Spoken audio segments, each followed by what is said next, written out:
So come closer, so I can properly introduce our next cool thing, something that we have been looking forward to for quite some time. Now, we are aware that out in the LARPing world, it has become very popular to play Vikings. And Vikings is something that you can play from time to time, but there are people in Scandinavia or the flatland fields of Denmark that take this to a whole new level. To these gentlemen here, it is not just a hobby, it is not just a job, it's a lifestyle. If you take the Viking away from Ravn and Rollo, there will be nothing left. You would see the spear falling flat on the ground. Now the reason for them being here tonight is because they master the art of historical combat. The knowledge of how weapons were actually applied back then. So we can go a step away from the hacking and hammering that we often see with the foam weapons. So now will be what we will rejoice. It will be the time for the Warrior Workshop.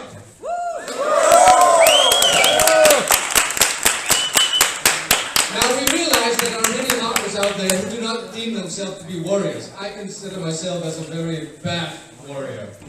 But I can learn, and that's the point, because I have seen how these Vikings, these esteemed Vikings work, and they assure me that it is going to be a fun experience. So even those of you who do not consider yourselves warriors, we urge you to go out there and seep in the knowledge and try a few techniques yourself, because this is going to be a blast. So, if you all follow Ravn and Rollo outside to the ramp and down into the courtyard, our very beautiful looking courtyard, you will get an experience of epic proportions.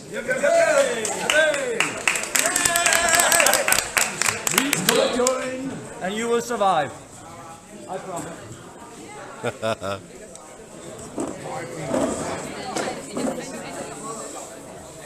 On one level that's really cool, on the other level it's terrifying.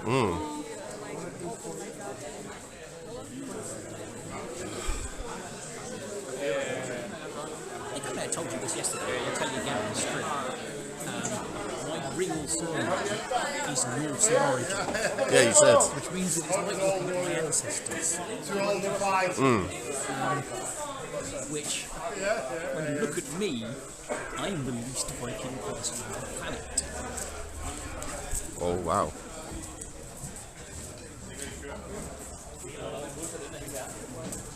I think we're actually going to have a scrap. It's going to be... get involved with this? not in the shield walls, because shield walls are boring.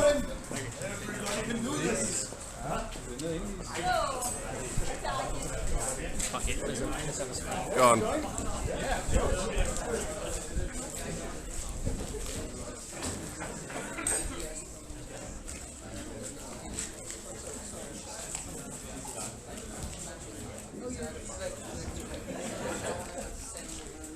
Oh dear. My God, it's lovely to see all of you here. What we are going to work on today is actually how we are fighting with this equipment of the Viking Age in these weeks of war. Sword fighting, we enacted for years with steel weapons. First we started as a child with a wooden sword in roll, then I started with steel weapons. But nowadays, I'm doing fighting sword weapons because the sword weapons makes us able to do the correct things on the body of our friends while we are slaughtering them. So this is an opportunity to get to know the tools of the Viking Age. And the first tool that we are going to work on today is very simple. It's the shield and your own body. Okay? So first of all, I would like you all to grab a shield and actually nothing else, just the shield. Okay? And when you have grabbed the shield, please come over to me here.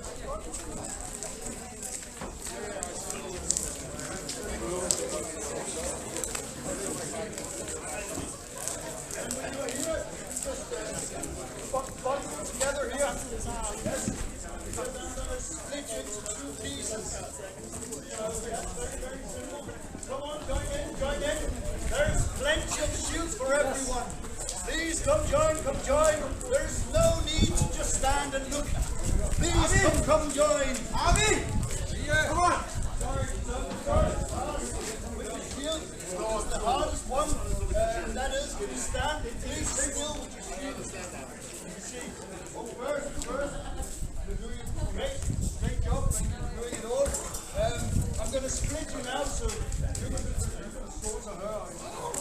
whatever.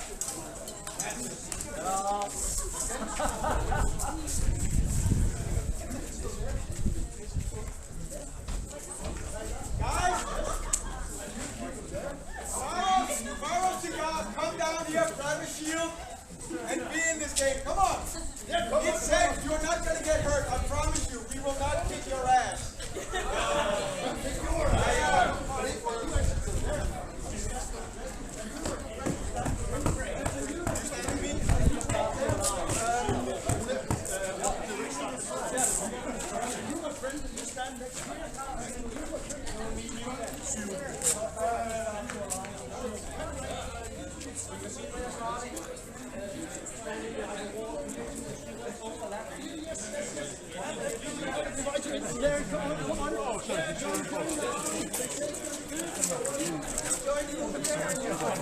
Just join in there.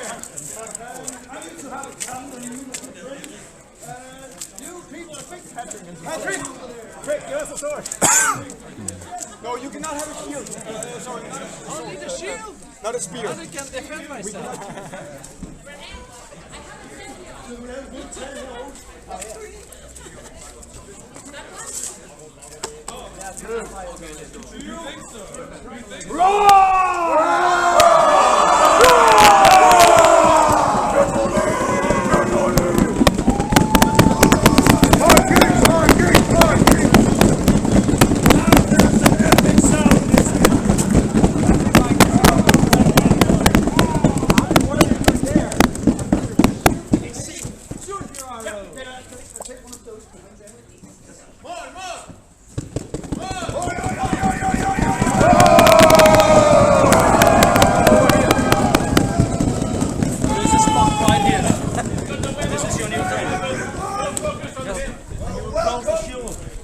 Welcome to the army! Yes.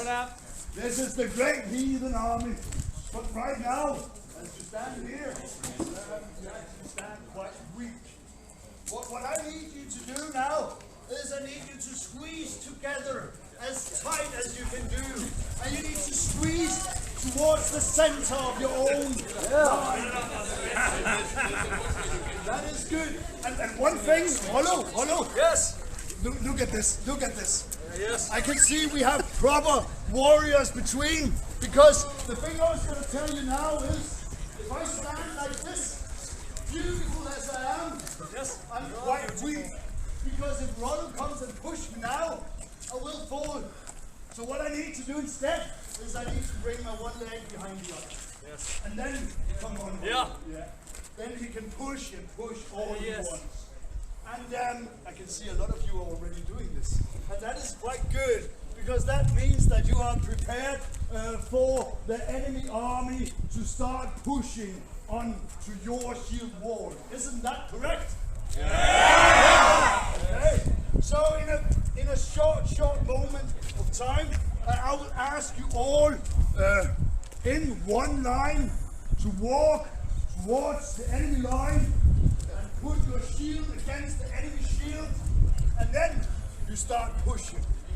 And you push, and you push. But you don't push too hard, because if you think that you are the hero of today, and you just smash through the enemy line, you will be a dead man. Because if you bring yourself through the enemy, behind there are more enemies. So never push so much and so hard that you're going to push yourself out of your own line. You need to make a steady, good push. Are you all clear on that? Yeah! Okay, so I have only one question here. Are you ready? Yeah! Completely ready? Yeah! Ready as you can get? Yeah! We're ready! Listen up here. They're ready over there. Are you ready? And then we see the two great armies walking slowly towards each other. Come on! Whoa.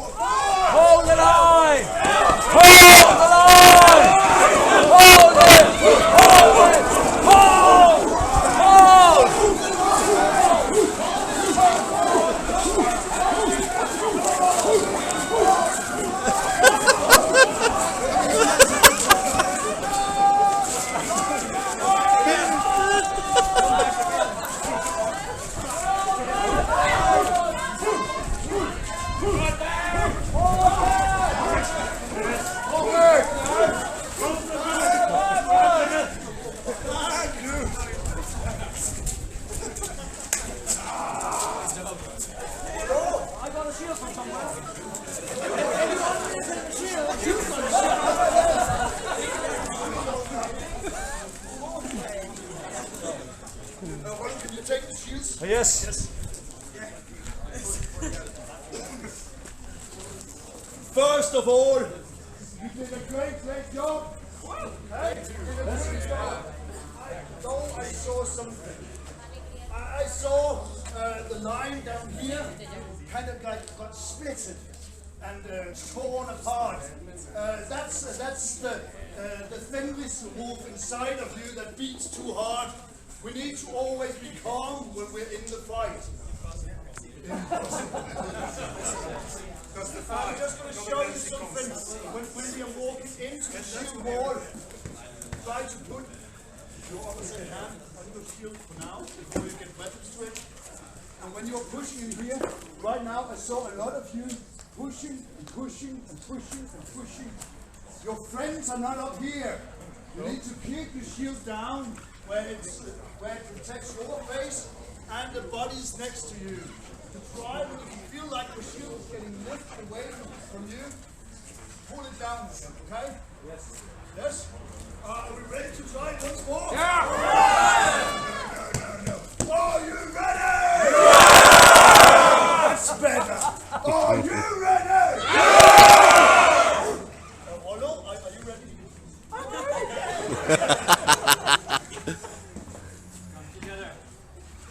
As close together as possible. Hold the line.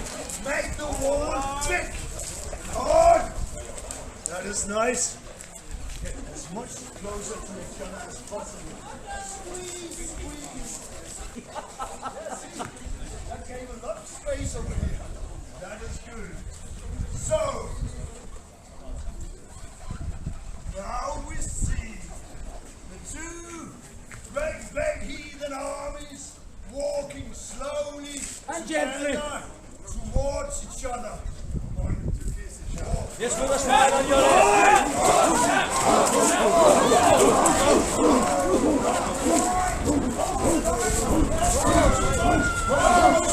Hold the line! Hold the line!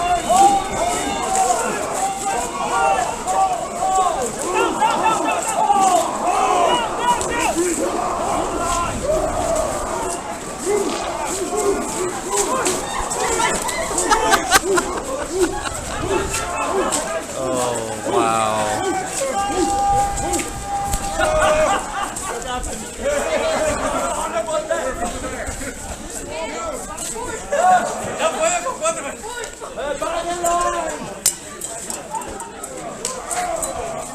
Close the shield wall. This was great. Oh, it's Did it look okay? Yeah, that was very good.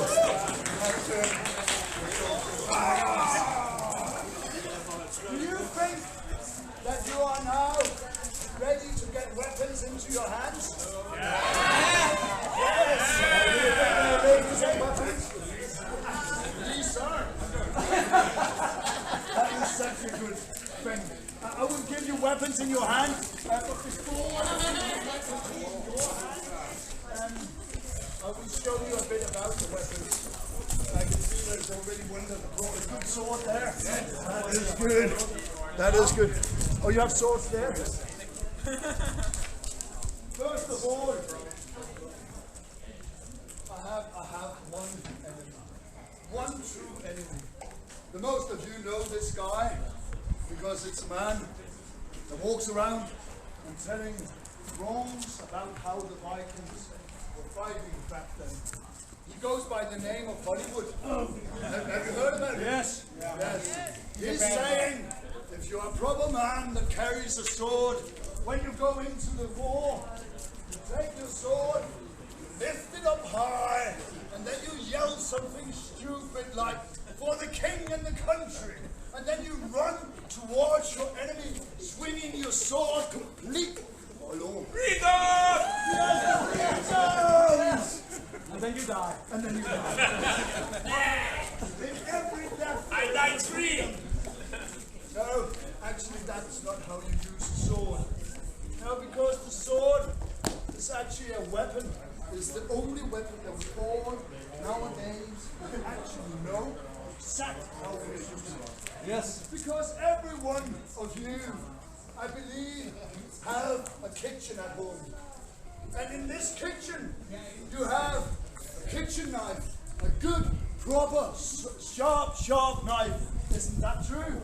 It is. Yes. And this is actually just a quite big kitchen knife. And that enemy you have is actually just a quite big beef. Yes. Okay? And I'm a juicy one. And a juice. Hey, what a juice! So what we do with the sword, instead of running towards your enemy and just chopping into him like, oh, come on, come on, now break, come on, break. Come on, man. You don't do that, no, because your sword is quite vulnerable. And if I do these big hits and my enemy has a sword himself, you have a sword yourself? I have a sword and I have a shield. Yeah, but you have a sword. And he starts blocking my blade with his flat side of his sword because he's not a stupid man. But I am chopping my swords toward him.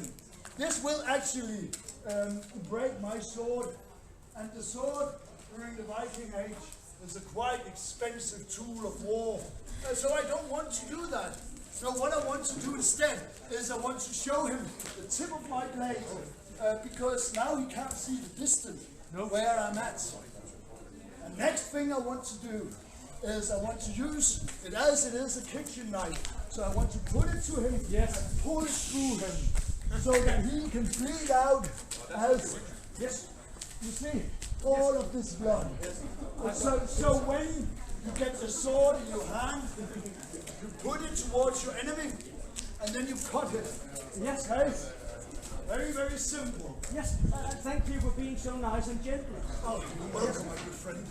I'm completely dead with a smile on my lips. Yes, you are. Are you so dead that you can't take more weapons? You can always take them. Let's bring on the spear. Oh, Take we the need both swords. Dane axe and spears. There was some of you that were very interested in the Dane axe, wasn't there? Yes, there you are, my friend. Will you equip half of the army? Or should I just start giving out swords? No, we talk to spears and Dane, and then we give out the weapons. You just wanted to give them swords? We'll take swords. Okay, you can do I that. know you would, but, But you can do that. might just want to live a Well, little bit my more. good friend, how many swords do you have? Not enough. No, how many? About 10, 15, but there are more. When you get the sword, please stand with resting it on your shoulders so you don't kill your friend. It's actually quite a difficult task I'm giving you. Because most people I would just like to have a number. Okay. Welcome to the army. Sword on shoulder. Sword on shoulder. Sword on shoulder. Sword on shoulder. Sword on shoulder. On shoulder. Sword on shoulder.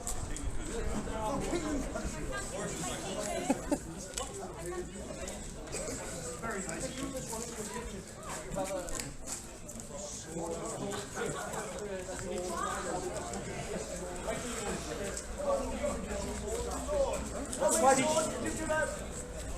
Not enough, my friend.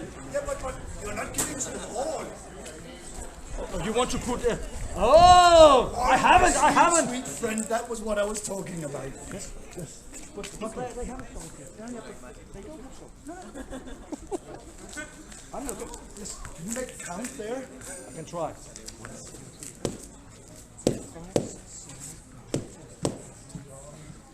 How many have swords?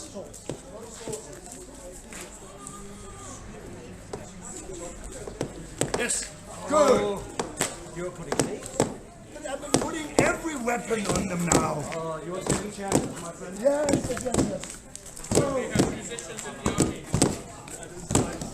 That is good.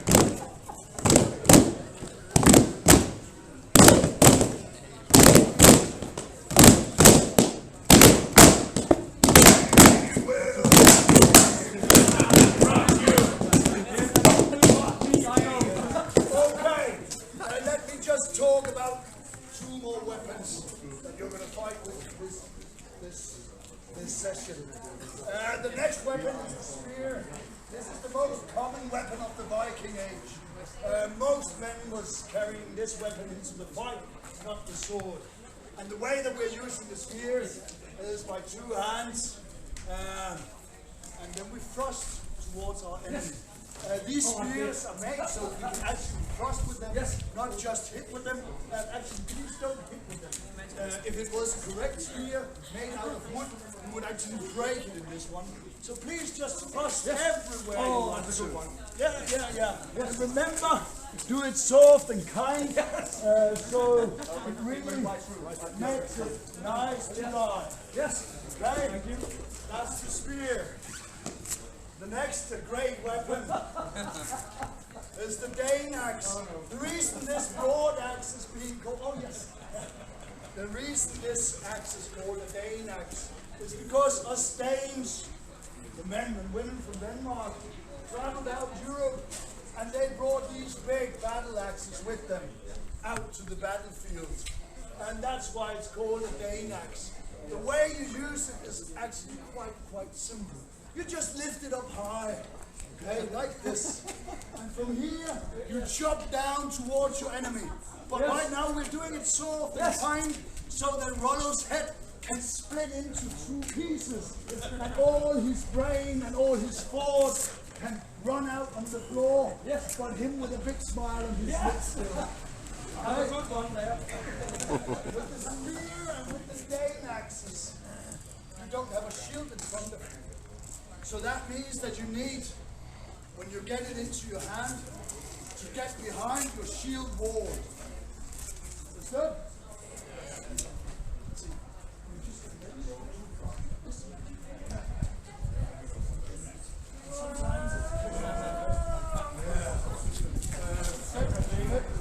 Fem Dane on the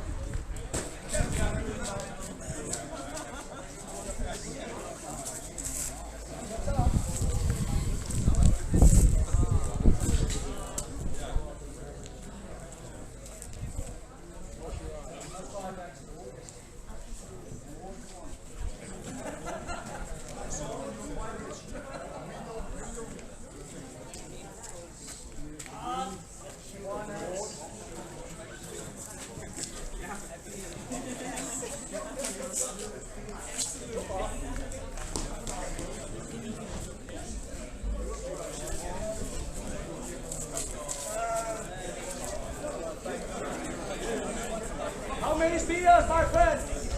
How many spears? Everyone is equipped now. What? Okay. Now we stand again. We dress our own battle line, making the shield wall thick and strong again. I see a lot of you are now ready. Close. A lot of you are right now very much ready to use your swords, but you're actually not going to do that. In this first line, this first battle, you will only put your sword to your shield and keep the shield wall. The reason that I'm letting you do this is because the swordmen are also the shieldmen. And the function for you is to stand and make sure that the shield wall is strong and not breaking. All you with spears and Dane axes, you feel free to chop and thrust all you want, okay? Yes, thank you. The next thing is, you're not gonna die here on my battlefield. No. If you get a good hit or a good strike, you just keep on fighting.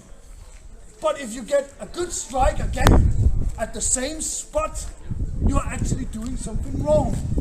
But by not dying, you are able to continue fighting and adjust your own fighting style so that you don't get hit again, okay?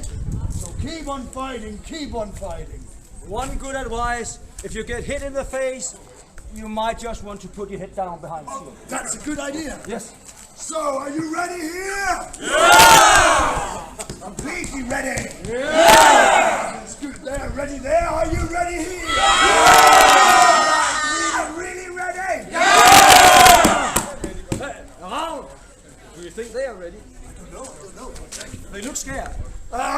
ready up there? Yeah! That is good. Yes. And now we see these two armies well equipped, walking slowly towards each other. Come on, walk. Walk forward. Hold the line. This is good. Just hold. Just hold. Just hold. Hold the line. Hold the shieldwall. Just hold. Hold. Oh no! Hold the line. Hold the line. Fighting Hold with the no, darling.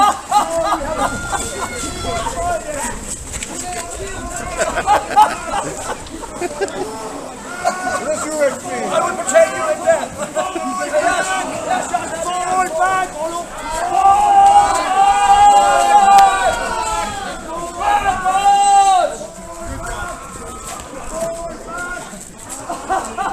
I want to go to Valhalla. Yes, but that's easy. Staying alive, that's complicated. Yes.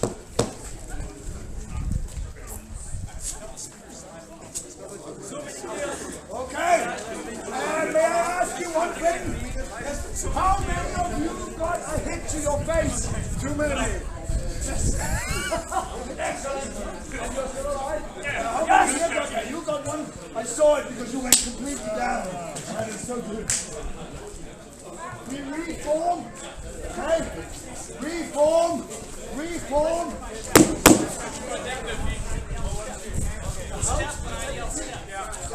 That's why you can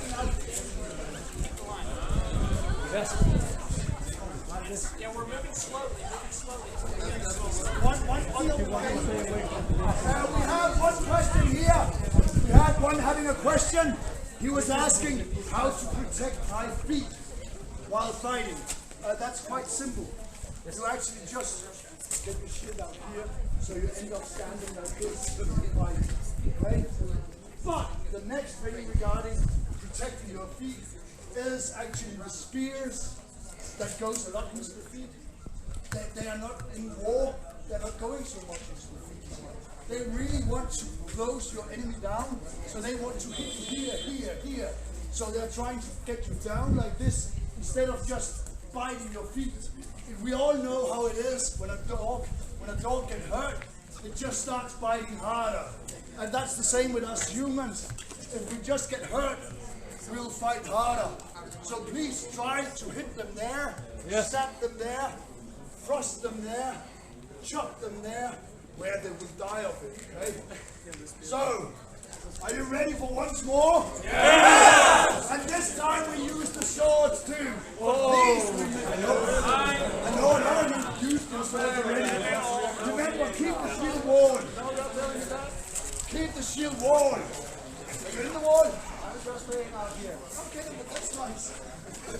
Are you ready? Yeah! Are you completely ready? Yeah! So ready there? Are you ready here? Yeah! That is good. And now we see the two great heathen armies walking slowly together up against each other. Hooah!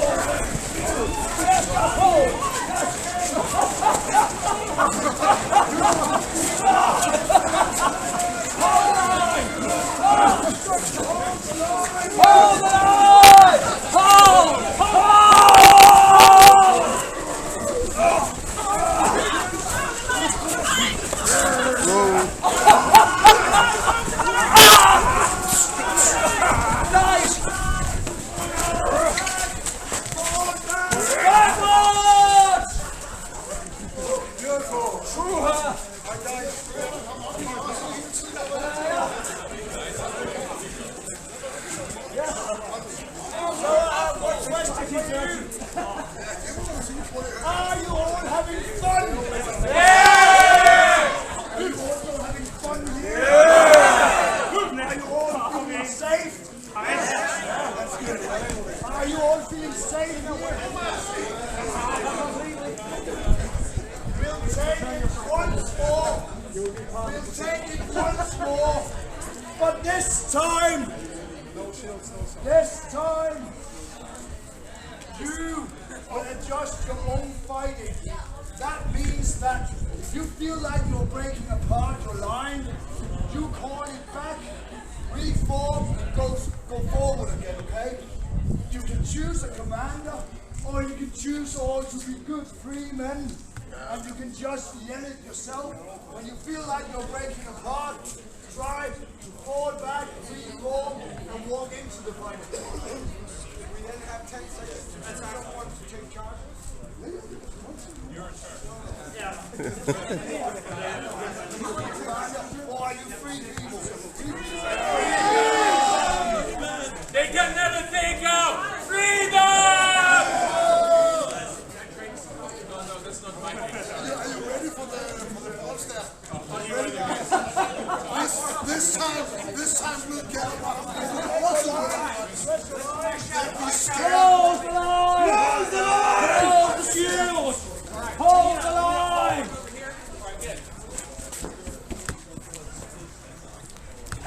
Yes. Look here. I give you silver. Here, silver. You're joining that army. You have another man. You have to pay him well, it's a good man. Close in. I will explain this to his wife.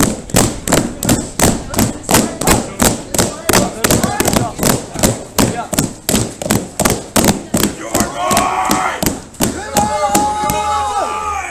Hello. You have it. Yeah.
We are going to do the last fight now. Okay? This is the last fight.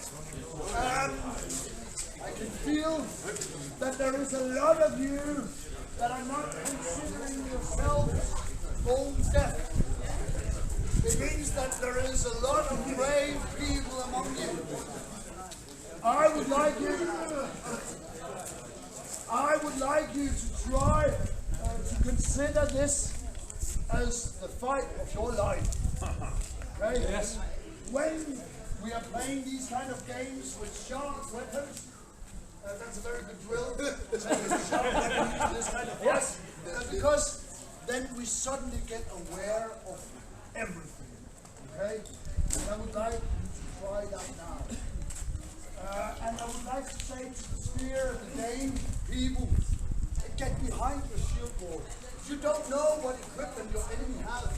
You don't know if they have pockets full of stones. So please always stay behind the wall in front of you. Right? So, are the two armies ready?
I didn't want to break yours. No. I know. It's already broken a little bit. I'll try. Okay. Sure, it's okay. Maybe 20 times. Oh yeah, but don't mine's broken already. Yeah, they will break on it. That's why I didn't want to push it. Thank you. It happens. Okay, listen up. We're actually done with the drill. Yes. Right now, I can hear a lot of you are heavy breathing right now. I know. Just a stretch. 2 hours more of this. Okay, this is interesting. He can do this all day. Now listen up.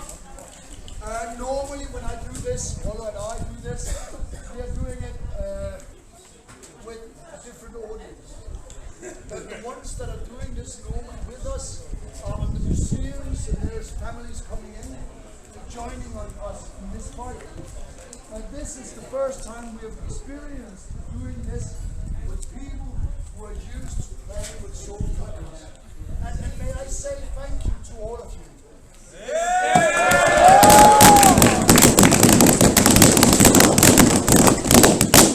has been lovely to see your smiles. It has been lovely to see you're eager with your weapons, the tools of war. So really thank you all of you. And just put your weapons down. Yes! He's the traitor! Charge! Excuse me. I have one more thing. Okay.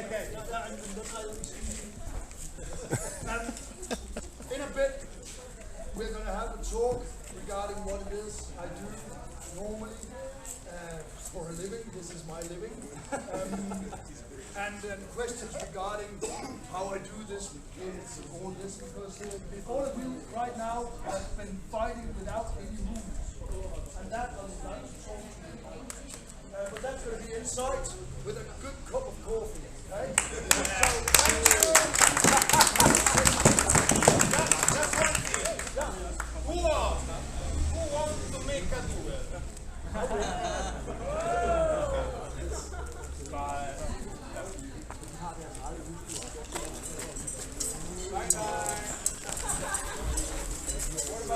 Thousand corners on a Rolo. Thousand circle.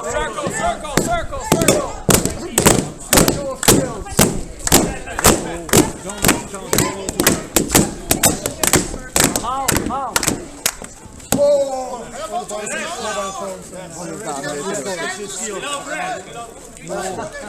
You know the story about the red shield?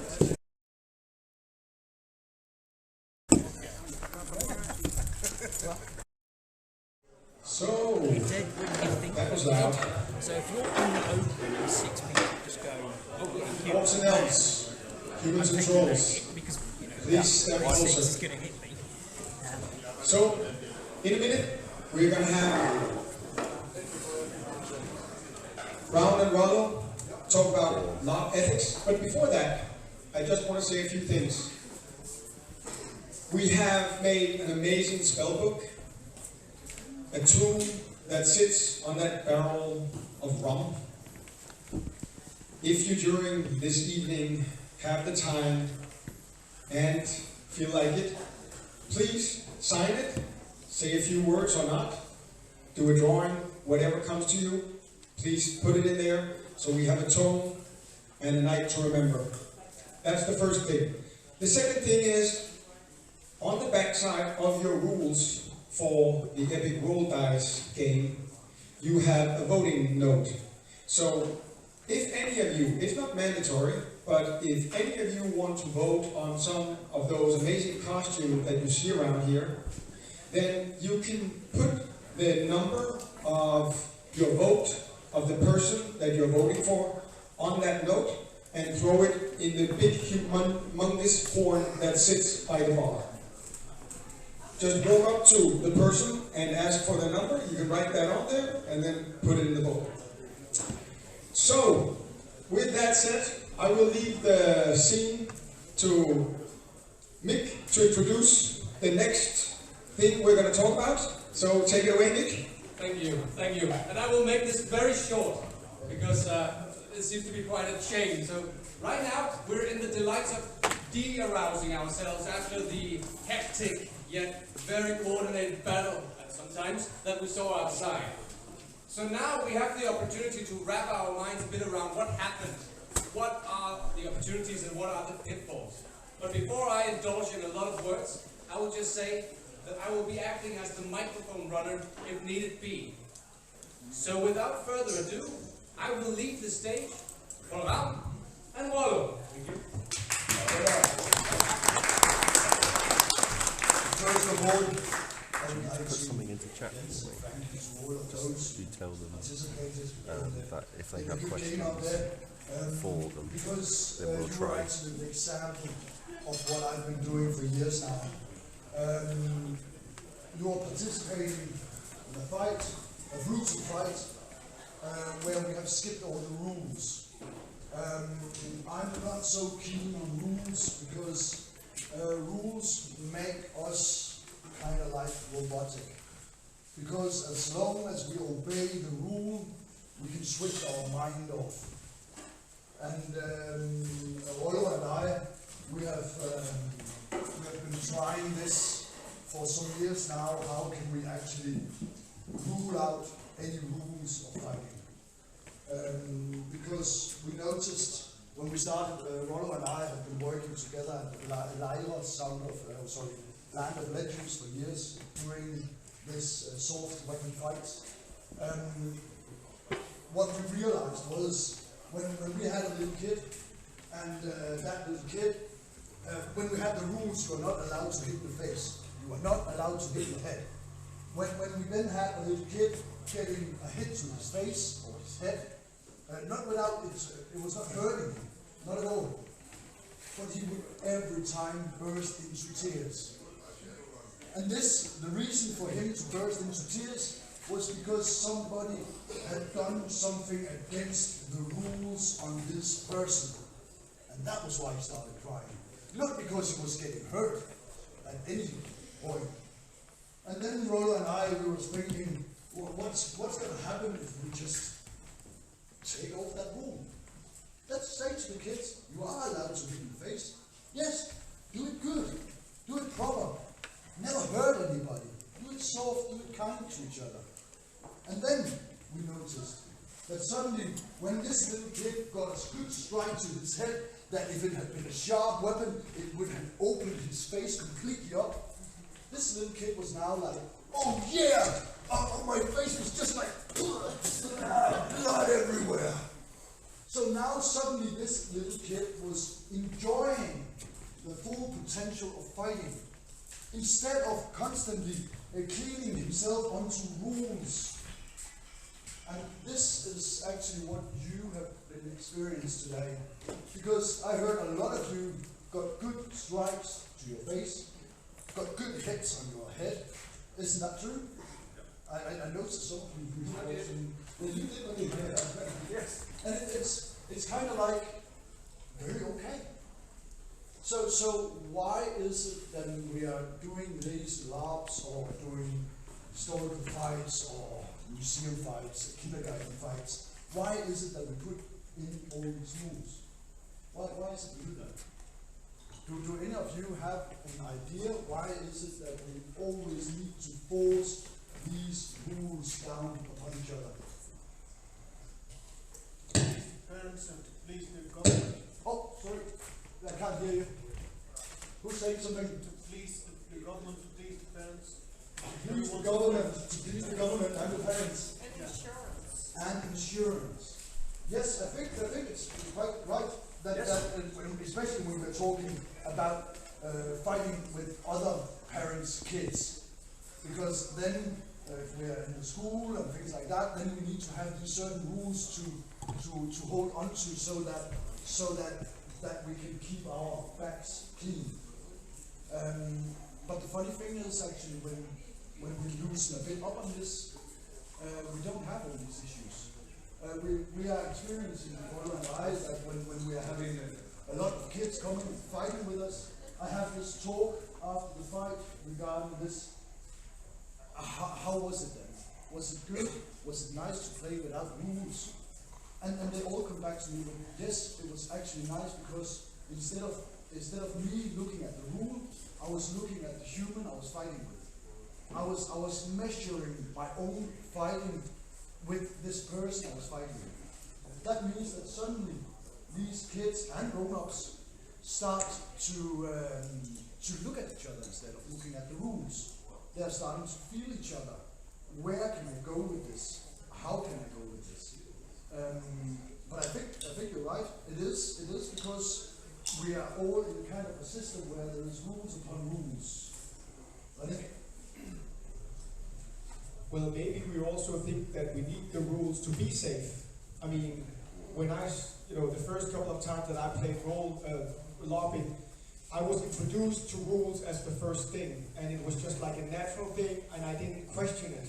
I just went to the larp, and I did what I was told. I read up on the rules, and then, I had this, there was an authority that said, this is the rules, so we abide by that, because it will keep us safe. Yes, I remember the first time I told you about this, that we were doing this without rules. And then the good idea was saying, yeah, what about all the brute boys then? What will they do? They would just come and be brute into the fight. And I think you're right. These brute ones will always be among us. These ones that doesn't have empathy in their body to adjust their own strength. But I also think those brute boys and girls will be there and they will not obey the rule anyhow. And my experience is that when we're having these boys that are seeing, for example, we have this huge festival here in Copenhagen, this medieval festival, where we're doing this. And this summer I had this gang of boys, it was very, very simple. They could see we had a lot of fighting going on with a lot of smaller kids. And we could hear them. They were kind of like, okay, yeah, let's go in now. They're just like, we're going to smash them all. But then they were greeted by Mono, and they were greeted by me in a very slow and very relaxed way. And yeah, welcome, you can do all you want in here, as long as you don't hurt anybody. And being allowed to do whatever you want is actually a very, very big benefit. It's their eyes on these boys when they figured out that they were allowed to take the Dane axe and they were allowed to chop into the face of the opponent.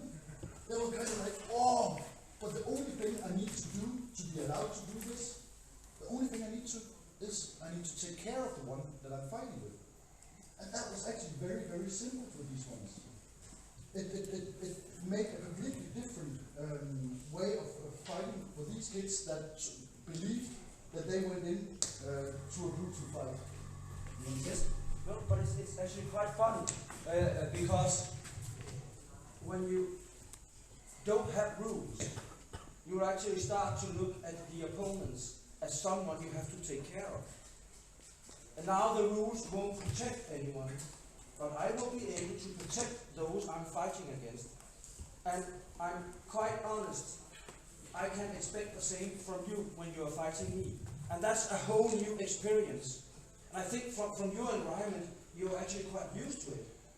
You're taking care of each other. Yeah, but also actually play your roles without rules, adjusting to each other, trying to follow the lead of other people so that they can participate in their own way, so they can fulfill their role in the environment where you play a certain character. And we actually just put it into battle. Because I actually start to take care of people when there are no rules. But when there are rules, I feel safe. And I feel that I'm allowed to do much more. As long as I don't hit them in the face, I can actually stab them in the chest. And I actually become more aggressive because I'm allowed to. But we take the rules away and introduce people to the way of life, take care of other people. When you are allowed to do a lot, that actually transforms people into persons that take care of each other instead of just taking care of themselves. And that's awesome.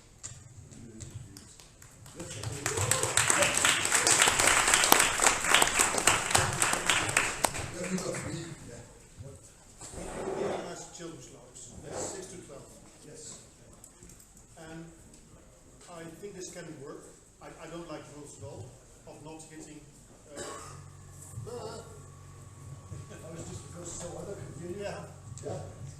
It's okay. Yes. I don't like people telling me what and what not to do. But if I see a 6-year-old and a 12-year-old, and both of them are not fully developed in their brain, Yes. and the 12-year-old is way, way stronger than the 6-year-old, but both have the same rules of not having any rules. Is that, how do you solve that issue? How do we solve that issue? For us, it's actually, it was more of an issue when we had the rules. When we're doing these great fights, we are around 75 participants in the war, and the age there are between, the youngest fighter we have had on the battlefield was 3 years old, and the oldest one was 93. So we have quite broad age difference. But when we're talking about the specific between 6 and 12, our experience is actually that by giving the responsibility to the 12-year-old that you are allowed to do what you want to do as long as you take care of everyone you're playing with, then they actually grow, their chest grows, and they're actually being more like, okay, I get some responsibility here.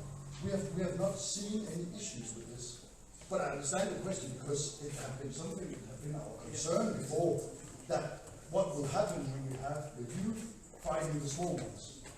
Will they just root around the world? But no, what we're actually seeing is that they will start taking care of each other.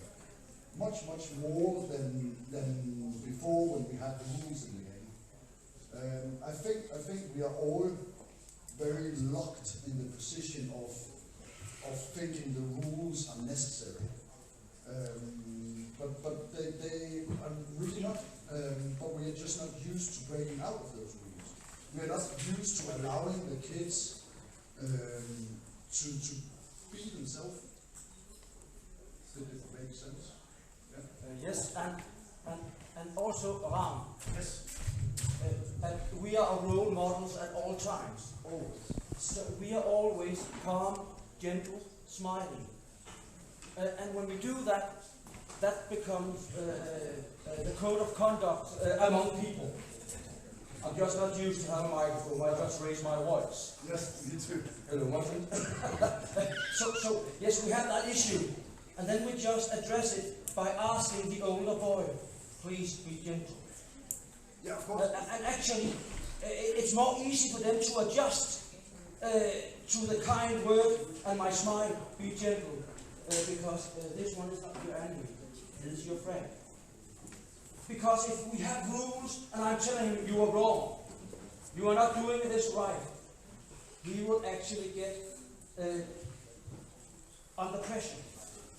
And he will feel that he's doing something wrong. And that's actually what I experienced because I'm used to rules, and when Al said, let's take away the rules, I got scared. What about dying? What about hits? What about people getting hurt? But actually I experienced that most people can endure a lot more pain when it's allowed, if you do it gently. Because when it happens, then it's an accident. If there are rules, you are breaking the rules. And actually, we went from having a lot of discussion about whether or not people were hit in the head or not, to a stage and a level where we actually have nobody complaining, We don't have any discussions.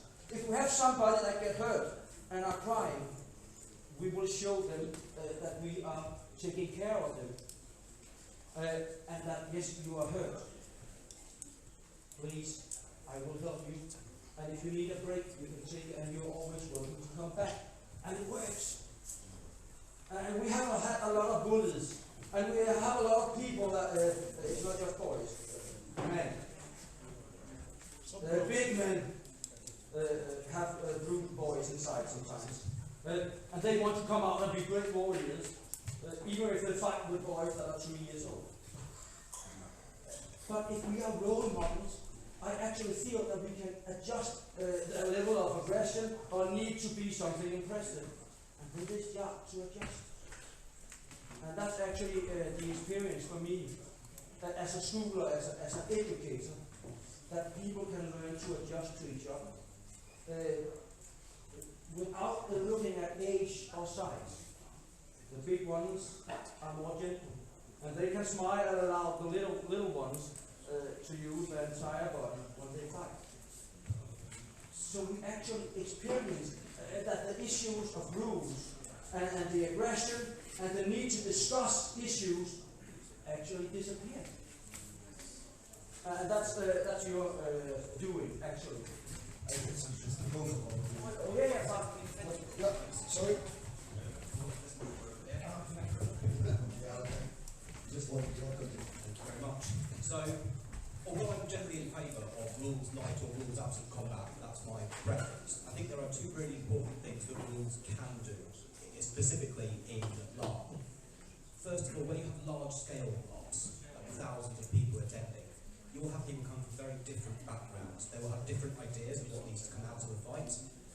Some people might be used to taking 20 hits before they go down, others might consider a single hit to be lethal. Having a clearly defined set of rules helps set the expectation for your participants that everybody is on the same page when it comes to having that fight. The other thing they do is give people a clear idea of how they're expected to react in certain situations. It takes a level of confidence to be able to maybe think about justifying your decision in front of a new group of new people who you aren't used to, and a set of rules that you can fall back on to help you decide what your reaction should be, helps make our hobby more accessible to people who are more prone to anxiety or to needing rules to follow to know their space. I completely agree. Great. Do you want to say something to that? Yeah, let me hear it, please. If I may take a quote from Pirates, rules are more like guidelines. Because here in Denmark, in the campaign that I'm larping in, alcohol is allowed. And alcohol is allowed, and we're also fighting at night. So, yeah, we do have a set of rules about what we can do and what we can't do, but it's more about respect. Respect for the larp and respect for the player. Because as long as you don't have respect for the place you are, it doesn't matter what the rules are, you're not going to abide by them anyways. So it's more about nurturing the respect for the player, and of course also for the rules, but more for the larp, because we have a monthly larp, like 400 people. So if you respect the larp, you will automatically respect the rules, and you will respect the players. There's always going to be bad apple, but it's more about, I don't care about rules and not rules, it's more about respect. I agree with you too. I'm just going to answer you on this regarding rules and big larps. I completely agree with you that the rules makes it easier for these big campaigns to be shot out.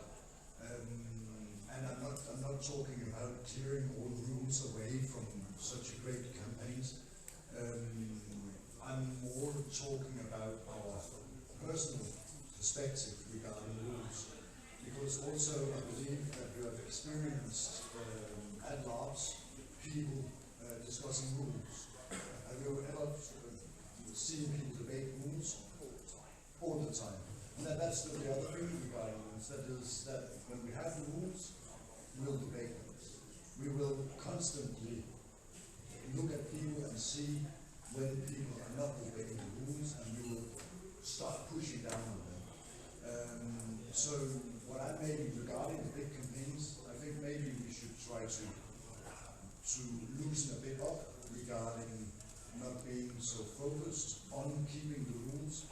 Like for example, you were talking about this, it's the respect of the game that should be in the center of your focus. Yeah. But you're right, there is a lot of people also that need rules to be able to participate in things. Yeah. There was a hand more.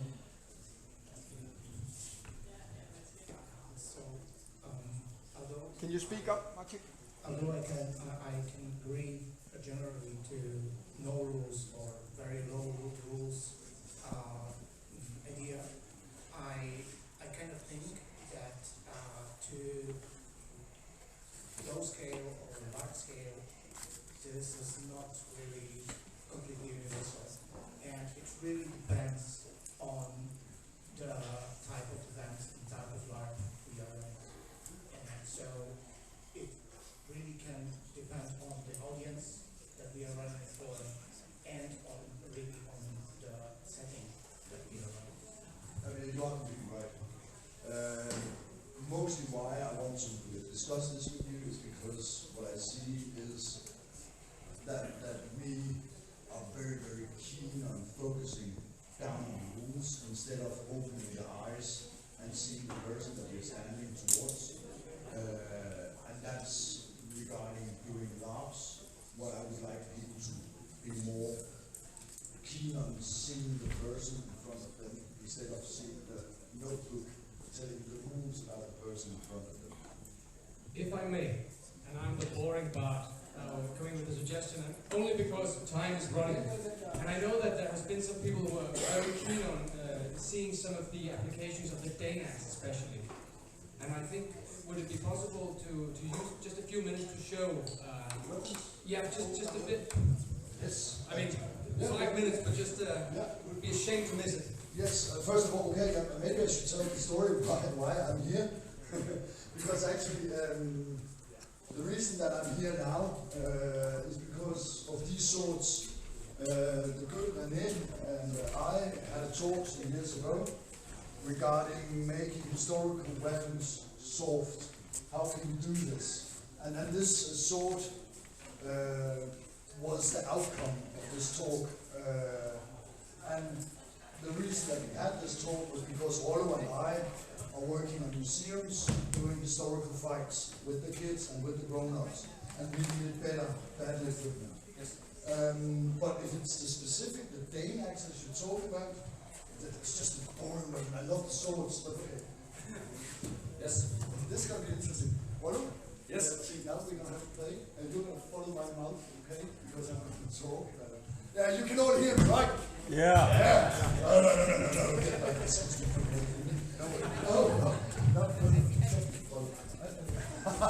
Okay, get yourself away.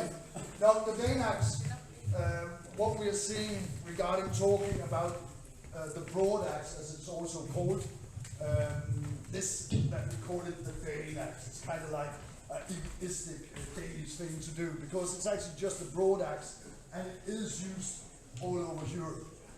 But the Danes kind of claimed it. That's why a lot of us now call it a Dane axe. It should actually be shorter than this one. If we look at the findings, we have very, very few findings of the Dane axe, the shaft of it. We have a lot of heads from the Viking age, a lot of axe heads. But we have very, very few shafts. They should be a bit shorter. They should be around 120, 130, if we are looking at the time period of the Viking age. And what is the Dane axe used for in combat mostly? It's actually not used so much on man-to-man combat. This is actually mostly an anti-horse weapon, because the weapon this size on the battlefield with an axe head of 35 centimeters is the biggest ones are 35 centimeters. With this chop, you can easily chop a horse head off. And we see that on the Bayeux tapestry, if anyone knows this. The first cartoon we ever had in Europe. There we are seeing a man with a Dane axe standing and just waiting and waiting, and seeing this horse riding towards him. And this horse comes closer and closer up on him. And he just steps aside, and then we see him chop with the Dane axe down in the neck of the horse, and the horse and the rider is trembling around on the floor. Ground. Yeah. So the Dane axe is mostly against the cavalry, because it's actually being introduced down in the south, in Central Europe, at the same time as the Viking age is on its top up here in Denmark. The Dane axe is around, it's getting into the fight around 900. The way we are using the Dane axe when we are fighting is actually, today I showed you a lot, and we're doing this because you're standing behind a shield wall, and then you're just like hacking down, you know, it's just chopping pieces. But the way we're actually using it a lot is like the two-handed sword. If any of you have practiced that, it's actually fighting like this in these swings. So you turn and you turn and you turn constantly. So you just constantly keep it rolling, rotating around yourself. That also makes it kind of annoying weapon when you're standing in a battle formation with your good friends, because then you suddenly start to chop your friend's head off. So that's why when we're talking about the battle formation, that we start using it like this instead. Okay? Now I feel safe. But regarding the fight of it on the battlefield, when the fight is opening up, being more spread, thank you. Yes. Then you start wielding it like this. But the Dane axe have one issue, like the spear has, We're about down to it. and that is you have no protection when you start doing this. You can easily just, if you ever come up against a Dane axe man, maybe he's standing on a bridge and keeping a lot of people away from this area, just start throwing rocks at him, okay? It's really simple. Just pick up a good rock, throw it directly at him. He's 100% gonna be hit by stones. So that's also why the Dane axes are being kept behind the shield wall, so they are protected. And when they are going to be going into the fight, the shields are opening up, and they're chopping down, and they're closing in again. And they need to do this. They need to stand protected at all costs. Yes. That's the axe. Do you want to hear about the spear? Yes. I love the spear. The spear can be wielded in two different ways. Oh, and by the way, this spear is, as you all experienced on the battlefield, it is a frost spear. We can actually frost with these ones, and that makes them so nice because a lot of spears in larp are only meant to hit with. So it's kind of like a very, very small knife on a very, very long stick, and we go into fight like this. We are not using spears like this. So it's actually very nice to be able to have a spear where you can thrust. And we're kind of like standing wrong here. But I hope we're going to have a very, very simple fight. You just keep your sword. I will just alive. When we are fighting the spear, I saw it out on the field today. A lot of you were fighting with two hands, doing this. It's also okay, I do see the point of doing this, because you can stretch your arm longer. But if you're using an historical spear, it will do this. It is too heavy for you to do this. So when you're trying to do more historical fight in your larp, keep two hands on it. If it's not a short spear, you wield it like this. Because when you're fighting with it, we can do it over here, maybe. Yeah. As I told you with the sword, the ones who are out there, always keep your tip towards your enemy. Because when I'm doing this, one can't see the distance He cannot measure where I'm at. If I'm holding my spear like this, he knows where it is. What we need to do when we're using the spears, we need to make deep thrusts towards the enemy's body. When we're doing this with sharps, we're doing this with sharps too. Not competitive fighting, but doing sharp practice with sharp spears. What we actually see, if you keep the shield up, we actually see this, that our spear goes into the shield, not like breaking the shield up, but the tip goes into, and when the tip is in there, we can actually move the enemy's shield down and control the enemy's shield. This is a detail we can't use with sword weapons, which I'm quite annoyed with, because there is actually a lot of things like moving the enemy's spear to get him down. Okay? And actually, when I fight a man with a spear, I have one focus. Just one. I'm always focused on the tip. I don't care about the rest. And what do you need to do? I need to pass. Pass the tip and you're safe. So that means I go like this. And then you can chop. So what you do as a spear fighter, you walk backward a lot. You're constantly walking backward. And when you're on a stage like this, you have quite some issues. So when you thrust your spear, you need to always pull it back again, because if I'm keeping it out there, I'm kind of doomed, because he's just stepping one. Yeah, nice. Thank you. Regarding the sword, I really need to talk to you about the swords. No, because the epic Armoury Iron Fortress makes something very, very good. And it's not just because we're here, they are actually good. When we are fighting with steel weapons in our daily life, they have an edge of 2 millimeters. That means that when a sword hits another sword, meets another sword, it will just start sliding around. But with the epic Armoury swords, we discovered that. They actually bind to each other. And that means that we can actually feel the blade of the opponent.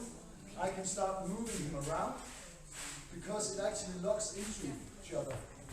Which is very, very nice, because now we can start simulating we can simulate fights that we have manuals of from the medieval period. Another thing regarding... Maybe you should explain why the binding. What is the binding and how does it work? Because technically, maybe not so many know what that is. Sorry, a bind is when two swords not hit each other, but the two edges meet each other. This is called a bind, because what happens here is that I can start moving his sword. If I make a push, like a steady push into his blade, I can actually move his blade around. That makes me controlling my enemy's blade. What I want to do, if I want to get loose of this bind, I just take my sword and put the flat on it, and then it starts rolling on his sword.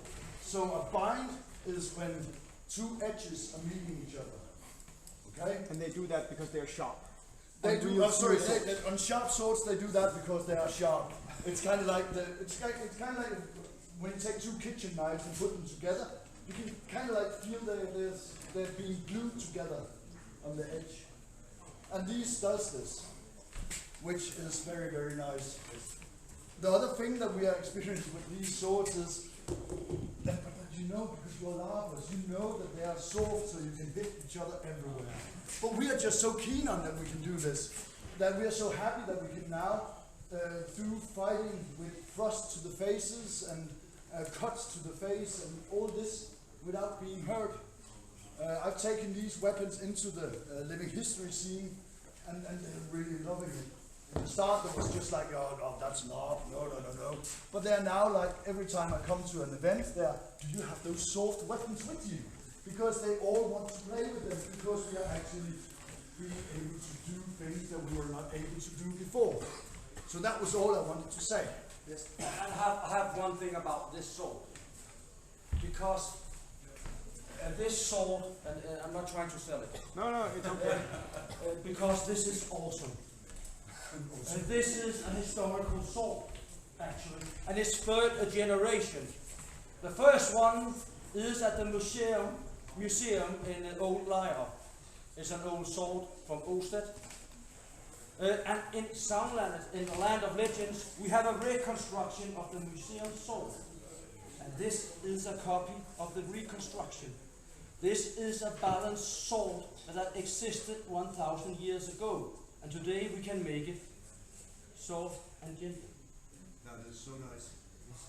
And that actually put our historical education about battles on a, it's a whole new level of fighting, actually. I'm getting goosebumps every time, because this is as close as you can come to a real historical sword, where you can kill each other nice, gently, and with a smile on your lips. Kill each other nice. Yes.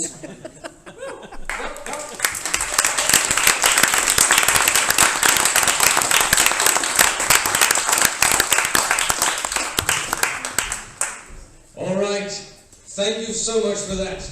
And I mean, even though people have been fighting and are perhaps a bit low in energy.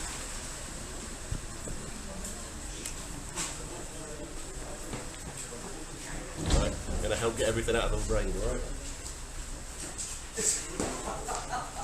Hooray! Oh, thank you very much. What's it done? Every little rain you should get it back to you. Yes. Jeg kunne lige høre på taget derinde. Nej. Point.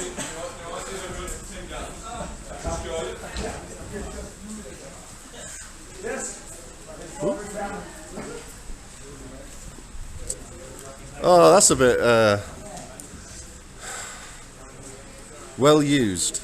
Yes, but it's actually quite funny, because if you use a two component Yeah. and it's the correct glue, Yeah. we can actually make them fit again, and they will work. Yeah. Yeah. So we actually have axes that have been separated several times. Just glue back together again. Yes, and the glue actually keeps that part together, so it's a new break. That's great.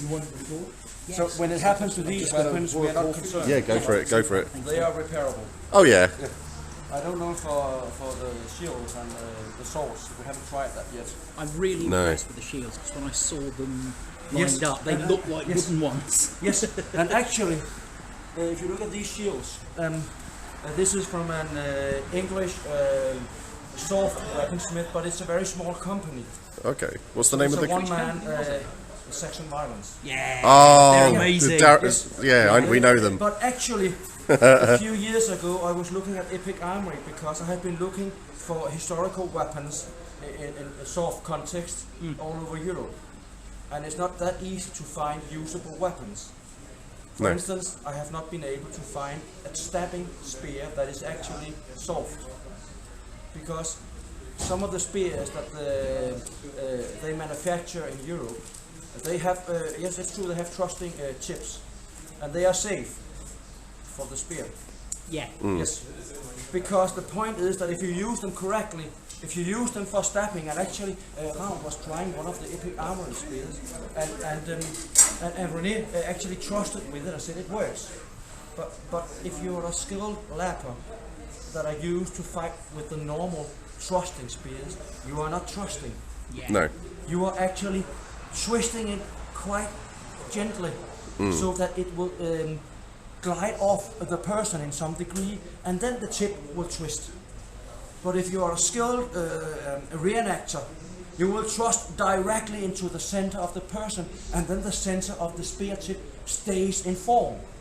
I got extremely angry on my son, actually, and I'm sorry about it, because I asked him to stab me with a spear that I thought I had bought that was safe, and it hit me in solar plexus. And yeah, and he's skilled. He knows what he's doing. Yeah. And it didn't do like this. No. And because he hit me as you are supposed to use a spear, it didn't twist like this. So I actually lost my breath. and it did hurt. Yeah. Because most of the spears that we use are actually, we call them slapping spears, because you actually have to adjust so that the tip will twist a little, and then they are quite safe. Yeah. But that's not a stab. No. That's not a thrust with a spear. It's something else in between. And actually we hope that Epic Armoury, in some degree, they are actually experimenting with these ones. So hopefully, I just talked to them last week. And yes, and that's exciting, but that's another story. Because then I actually saw that Epic Armoury had some shields that almost was correct. So we actually went to René and asked him, now you have made this sword, are you capable of making shields that are authentic in some degree? Because we need a center grip like this in the center, and we need a wooden surface. Actually, you might not be able to see the wood on a real shield because it will be covered with hide, but so that people know that these are wooden shields. This is maybe not historically correct, but it gives people the right impression of a wooden shield, and that's important. And then we have the leather reinforcement on the edge, and we have the center of iron. And this one is actually quite close. And Epic Armoury have made these designs. You have two of them here, the blue one over here. And these patterns, these ones are fantasy designs. Yeah. Some of them are real. Yes. Historical. Yes. Some of them are historical. Some of them are Pokemon. Yeah, we have the Pokemon shield. Yes. But these ones actually have archaeological and historical bearing. Yeah. These are patterns that we have found on tapestries or on jewelry, and the colors are the colors that we would have been using in the Viking Age. So these are actually far more authentic. You can even see the difference with the shield buckle. I don't know what it's called in English. Yeah, it's the boss. It's the boss, yes. Boss. Because these are two of the different bosses. This one have a it's got a ridge. Yeah, it has a ridge. Yeah. And we actually get the feeling that you can catch enemy weapons with this one. I'm not sure about it because we haven't actually tested it, and you have to ask Round because he might know the difference. But these are also authentic designs of the boss. And the dimensions are actually correct, because usually in lab we have handles and grips that are quite large because we want to have a glove. It has to be an option. But we actually have respecting that there is no way that the center grip can be much larger than this. And even if you look at the swords, and that's actually it's also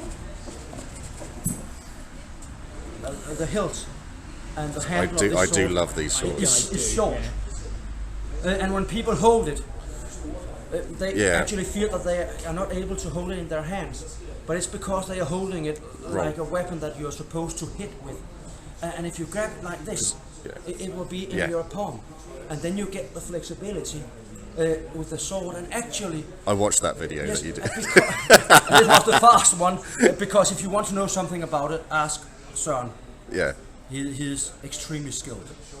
And he could actually feel, holding the sword, that the balance was correct.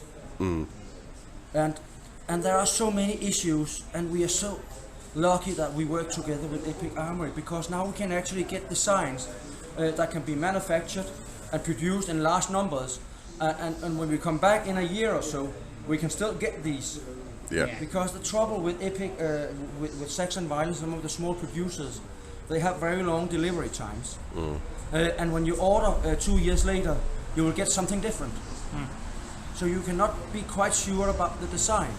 Yes. Because they adjust. They are creating, they are designers, and they don't make the same twice. No. There is always some difference. Yeah, I think it's when the smaller ones make it, because they'll use machines and things here to get it all done the same. They have a large production. Whereas the smaller ones, they're literally carving it all themselves. They're doing it all themselves. And now we can actually We don't have to order it in England. We don't have to pay for the transport. Yeah, Brexit fucked us all. This is life saving. Yeah. Because and if something is wrong, I can actually just go in here, knock on the door, and say, well, it's broken. Something is wrong. And if I buy it from England and Saxon Violence, I can't send it back. No. We had some of the shields where I think he ran out of latex.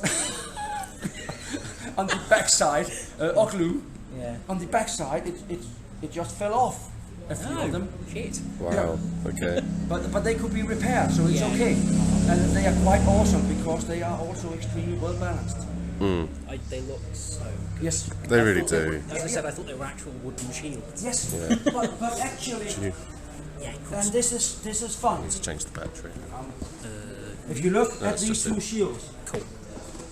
Yeah. this one actually have the planks which are hold on. authentic. Because these are very, very large. Yeah. And they are not supposed to be like that. And if in time, hopefully, we can have Epic Armoury make reconstructions Of the actual tribal shield. Yeah. Because this one looks as if it has been put together by equal size planks. And that's not what we see on shields. They have different sizes. So does it get thicker towards the middle, or is it just not a standard size of plank? Actually, these have the same thickness. Okay. Here we actually have tried to adjust them so they are a little thinner out here on the edge. Yeah. And that's what we actually see on authentic shields. So they are thick, thick in the middle, yes, and they thin out. and towards they the thin edge. out. Okay. Yes. So this is actually closer than this one regarding that point. If you look at the grip, we have different grips. But we see, we would actually have preferred that they have been smaller. So that might be one adjustment. But we actually see grips like this.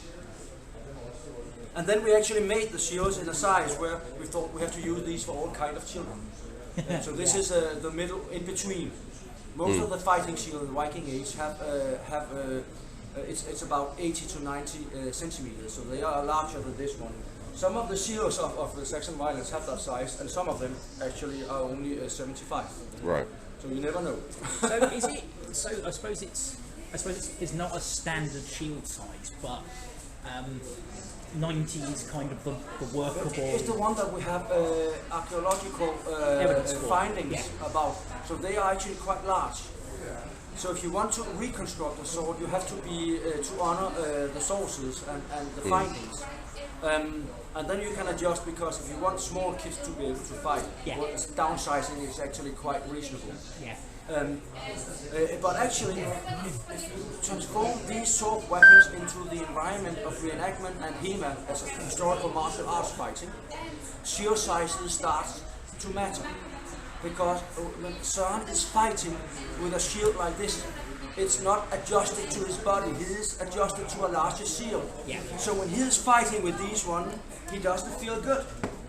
They are too small.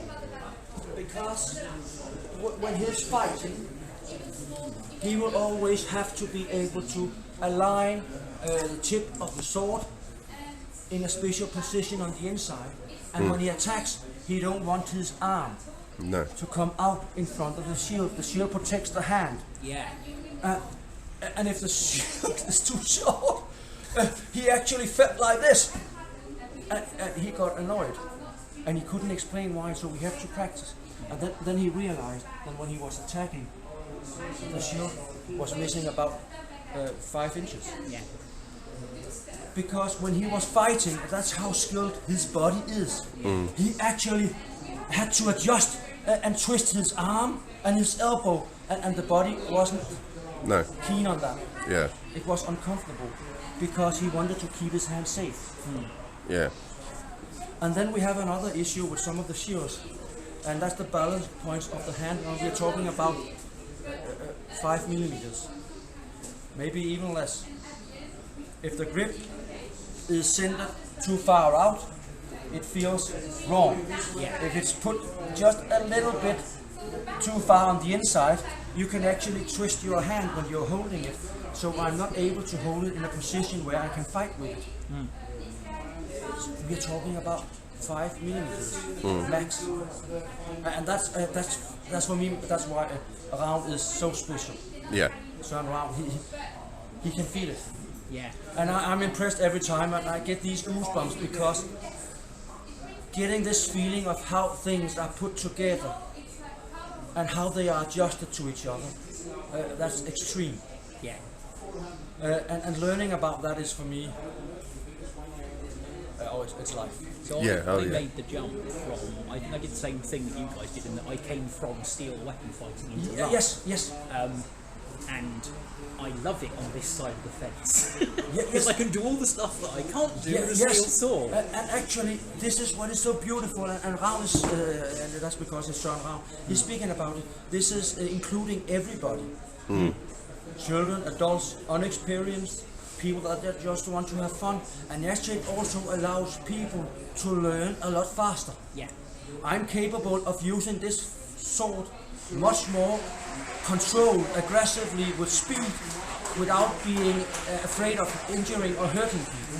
Yeah, you make a mistake with that and you're not going to do serious damage to someone, are you? I can't fight with a steel weapon. I'm too unexperienced. And I have to spend years practicing before I'm safe enough to fight with. But here I can actually get the experience. And everybody is safe. Yeah. Actually, when Ravn and I was fighting with heavy weapons, we were fighting sword fights and show fights. And I was always the dummy. Ravn always killed me because I was safe. Yeah. If I was supposed to kill him, he might actually get injured. So the safe thing was for him because of his experience, that he was the one actually being aggressive because he knew how to control it. And he actually made me look good when I was dying. And that's skill. I was going to say, that's the sign of a master, isn't it? When you make everyone else look good. Yes. Because I didn't even know what I was doing. He just put a sword and a shield in my hand, and they were heavy. Yeah. Yeah. Yeah. I can imagine. Making the jump from that, because I used to do Norman stuff, so it was a big kite shield. Yes. And like big kite shield and a short spear. Oh. Yeah. And after a while, it's like, oh god, this is so heavy. Yeah, I can fight for about 15 minutes with this equipment, and then I'm tired. And I can fight for about 2 minutes with heavy weapons. With heavy weapons, and then it's like... Yeah, so because at I our want LARP... people to be safe. It's like at our LARP, the battle lasts like 2.5 hours. Yeah.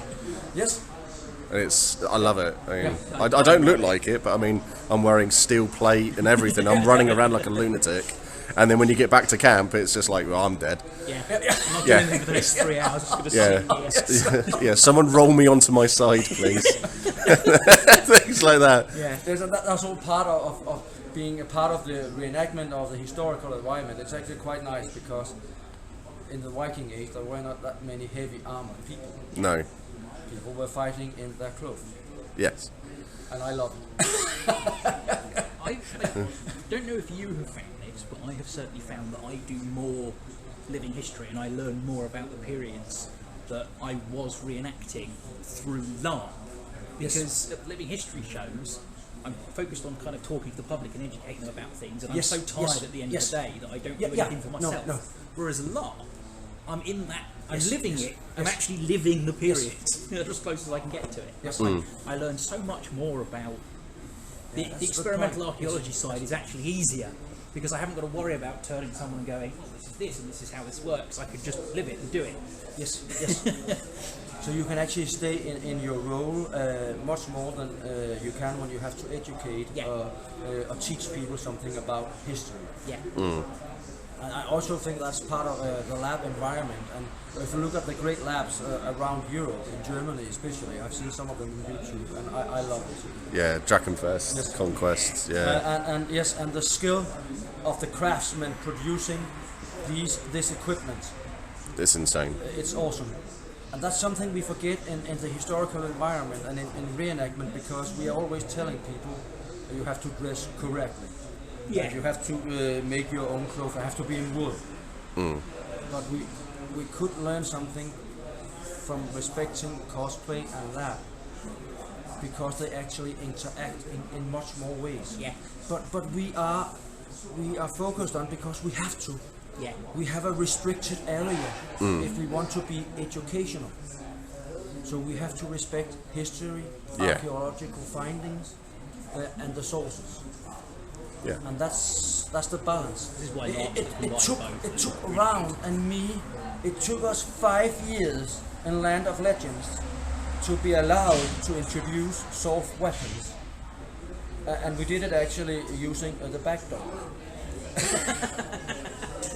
Because we did it at a very small level. Seek forgiveness and not permission. Yes, and because I had a boss which said try it. Yeah. She was also educational and had a perspective on participation. Yeah. Be able to be part of it, because otherwise you just look. If you're a child, you're just looking at men in great armors with heavy shields, and they are fighting. And I know for my own kids that they are getting bored. Yeah. Within about 20 minutes. They can participate. Yeah. Oh, so yeah. Put a sword and shield in their hand. Oh, yeah, yes. exactly. You're running. Yeah. You're hitting all like, the learning groups as well, aren't you? So people can learn through being talked to. People can learn through reading it, but the aesthetics keep getting forgotten. People learn with their hands. It's like going back to. That's actually the concept in Land of Legends. Yeah. Things that you are told, you forget. Yeah. Things that you look on, you might remember. But things that you hold in your hands and that you use, you understand. Yeah. And when the children actually stand with a shield and we are giving them the experience of their life, they are actually feeling the heat of combat. And they are safe when they do it. Because going back to what you were both talking about, rules and things like that, I think that's where I've gone wrong with my daughter. Because my daughter, she's 14, and she's never done anything like this before at all. And I took her last year. She came to her very first LARP, and we gave her a sword, and she was having a little play fight. So with these swords, you can't. Well, with the swords that we use, you're not meant to stab with them. The rules are don't stab, but it's just what came naturally to her. So she was like running around, she's getting behind people, she was doing it, and she had a great time. But because it wasn't in the rules, I've just realised that she probably should have been better off just letting her do it. Yeah. And then finding out her own way that she's actually going to hurt people because we don't want her to. That's it. We have it's a funny experience because if we have if it's not in a controlled environment, if we don't fight in battle lines and we actually tell children try to figure out what you want to fight with. We have a lot of children, and this is a very uncomfortable way of equipping myself. But because we have a lot of children, but they take 2 swords.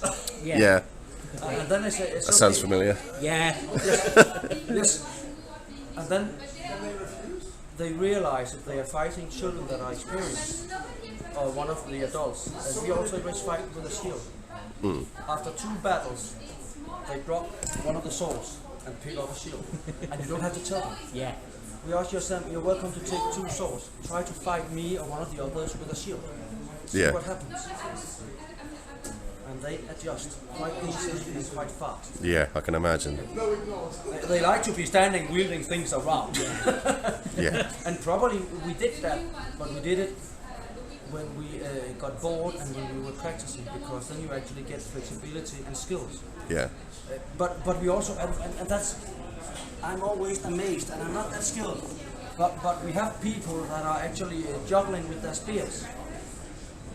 But it's kind of strange to me and around, because if you are juggling with your spear like this, it looks nice and you can make some lovely moves. But if I have a shield and a sword and somebody is standing like this, I don't. Maybe he's extremely skilled and fast, but I don't feel he's dangerous if he's standing like this. No. I will just rush toward him. Yeah. Maybe he's so skilled that he can do something, I don't know. But I will take my chances on that one. Yeah, he's not ready to repel you, no. Rush them.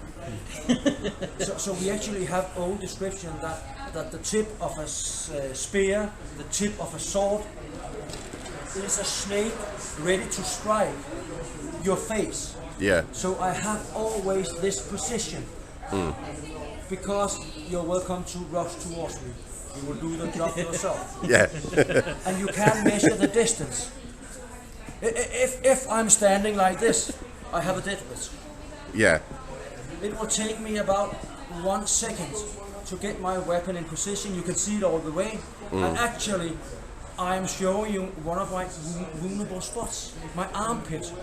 If you have a small kitchen knife, you can actually just jump towards me, put the knife in my armpit and just do like this, and it will penetrate all the way. So when I'm fighting, I don't want to show you my armpits, and it's not because I'm smelly. I'm that as well. But it won't keep you away. No. I will be fighting like this to protect my armpits. Yeah. And I don't care if I'm hairy or anything. It doesn't matter. I'm keeping myself alive, and I'm aligning like this. Because the movement I'm making now is this one. And that's fast, and you can't see it. This one is slow, and you can see it all the way. Yeah. You can block it. And the sword is extremely expensive. Yeah.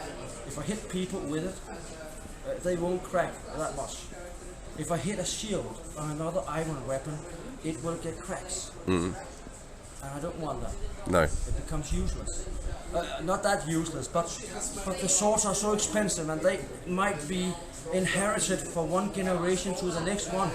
And who I am, who am I if the sword of my father's father almost breaks in your care, in my care, I will lose honor. It's fighting with a family heirloom, basically. I'm fighting with all the generations of my family when I have a sword like this. So most of the time I don't want to fight with it. Actually, I prefer to go around like this, showing off, telling people I'm extremely rich. I have a family sword. It was given to my grandfather by the king. And I don't even have to tell you, you can see it. And right now I'm safe, my sword is safe. And that's good.